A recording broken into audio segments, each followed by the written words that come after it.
Bismillahirrahmanirrahim. Assalamualaikum warahmatullahi wabarakatuh. Baik, kita berjumpa lagi di mata kuliah Lembaga Pembiayaan Syariah Non-Bank. Yang dimana materi yang pertemuan kali ini yaitu terkait tentang pensiun syariah. Baik, kita langsung saja ke pembahasan. Yang pertama ada di pembahasan dalam pengertian pensiun syariah. Apa itu dana pensiun syariah? Yaitu sebuah lembaga keuangan non-bank yang menyelenggarakan program pensiun berdasarkan prinsip syariah Islam, yaitu tidak mengandung riba, maisir atau judi, dan grahar atau ketidakpastian. Jadi lembaga ini tidak ada keterkaitan dengan bank, ya.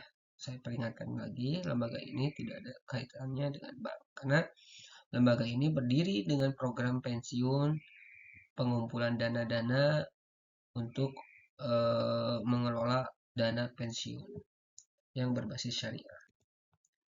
Kemudian ada dasar hukumnya yang menguatkan lembaga ini. Yang pertama UU Undang-Undang Nomor 11 Tahun 1992 tentang Dana Pensiun POJK, Nomor 1 POJK Nomor 5 2016. Nah, kemudian yang kedua ada tentang dana pensiun Fatwa DSM MUI nomor 88 DSN MUI 11 2013. Kemudian tentang pengelolaan dana pensiun berdasarkan prinsip syariah. Itu ada, jadi dasar hukumnya ada 3 penguatnya, ya. Untuk penguatan dalam lembaga pengelolaan dana pensiun syariah. Kemudian jenis-jenis di dalam pensiun syariah itu ada 2, yaitu ada dana pensiun pemberian kerja disebut dalam singkatan DPPK, tetapi di sini ada akhirannya syariahnya. Yang dimana dana pensiun pemberian kerja atau DPPK itu ada yang pertama diselenggarakan oleh perusahaan untuk karyawannya yang sudah dipastikan nih bahwa karyawan tersebut akan mendapatkan sebuah dana pensiun yang dimana perusahaan tersebut harus menyimpan dana tersebut di lembaga pembiayaan syariah non-bank, yaitu dengan sistem prinsip penyimpanan pensiun syariah seperti itu, ya. Contoh dana pensiun syariah itu milik BUMN atau perusahaan swasta. Nah, kalau perusahaan swasta itu ya pengelolaannya kepada langsung kepada pihak lembaga pembiayaan syariah non-bank. Kemudian kalau yang memilikinya BUMN itu kan negeri, BUMN itu yaitu pengelolaannya oleh pemerintah langsung. Tapi masih berbasis syariah, ya, yang memiliki syariah. Yang kedua, dana pensiun lembaga keuangan DPLK syariah dikelola oleh lembaga keuangan, misalnya perusahaan asuransi atau bank syariah. Nah, ini baru ke bank. Ini ada kaitannya yang ke bank. Kalau nomor 2. Ada kaitannya ke bank. Jadi disimpan oleh perusahaannya, ada perusahaan asuransi, ada pihak banknya. Kemudian terbuka untuk individu atau karyawan perusahaan lain. Nah, yang kedua ini berkaitan dengan pembahasan yang kemarin minggu kemarin, ya, materi-materi yang terkait tentang asuransi syariah itu. Nah, jadi asuransi syariah itu berkaitan dengan dana pengelolaan pensiun, gitu, ya. Baik, kita lanjut. Prinsip pengelolaan. Prinsipnya ada yang pertama ada akad yang digunakan yaitu akad wakalah bil ujroh. Peserta memberikan kuasa kepada pengelola dengan imbalan jasa. Nah, jadi si peserta tersebut atau si penyimpan dana pensiun tersebut itu ada imbalan jasanya atau potongan untuk buat jasa, bukan potongan untuk bunga, tetapi potongan untuk jasa. Kemudian yang kedua adalah mudorobah atau mudorobah musyarakah, kerjasama antara peserta dan pengelolaan untuk mengembangkan dana. Nah, misalkan dana tersebut juga bisa dikembangkan, yaitu diinvestasikan melalui syariah agar dananya bertambah, begitu. Kemudian yang kedua ada investasi. investasi harus dilakukan pada instrumen halal, sukuk, saham syariah, properti halal, atau reksadana syariah. Nah, itu ya. Salah satunya yaitu kita mengelola sebuah properti halal, yang dimana properti tersebut bisa dipersewakan, bisa dijual belikan, tergantung jenis dengan propertinya. Yang kedua, tidak boleh pada sektor haram, alkohol, judi, rokok, riba. Nah, tidak boleh menjual rokok di dalam syariah gitu ya. Begitu.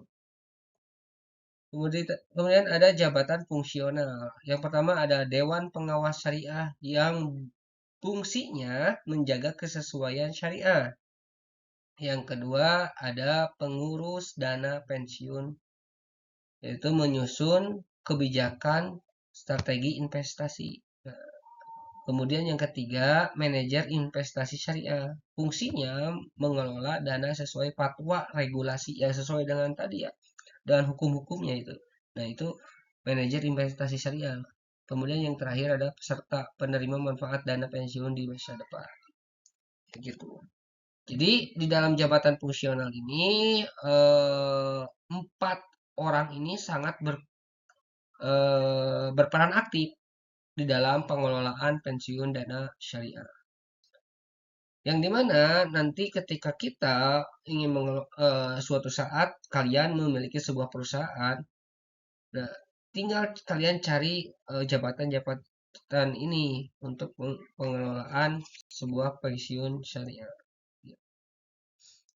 Kemudian manfaatnya apa? Manfaat pensiun syariah itu. Nah, ada manfaat pensiun berkala. Jadi pensiunnya bisa eh, pengambilan uangnya gitu, bukan pensiunnya berkali-kali, bukan, tapi pengambilan uangnya bisa per bulan gitu ya. Kemudian ada manfaat pensiun sekaligus, ada juga sekaligus pengambilan uangnya dengan total pensiunannya.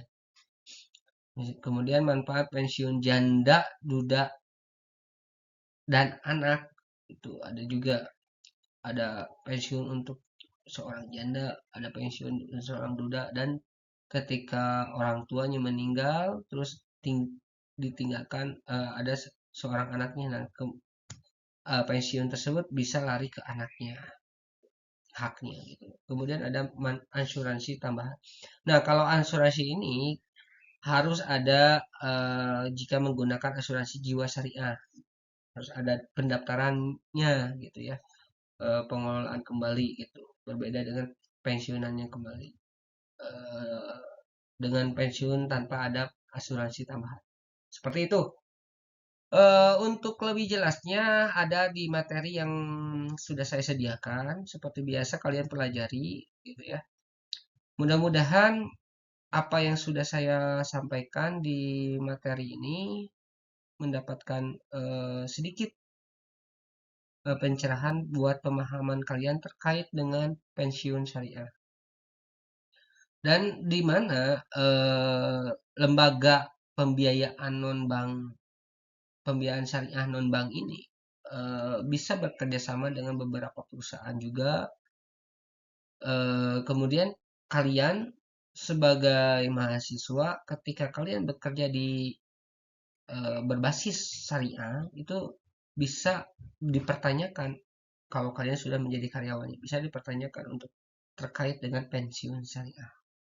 Sistemnya tidak jauh beda akan seperti ini. Hukumnya juga seperti yang sudah saya bahas tadi ya. Kemudian di dalam pensiun syariah ini sudah ada berkaitan dengan BUMN, ya, sudah ada kaitannya dengan BUMN, dengan kepemerintahan. Baik, terima kasih atas perhatiannya. Mohon maaf bila ada kesalahan dan kekurangan dari saya.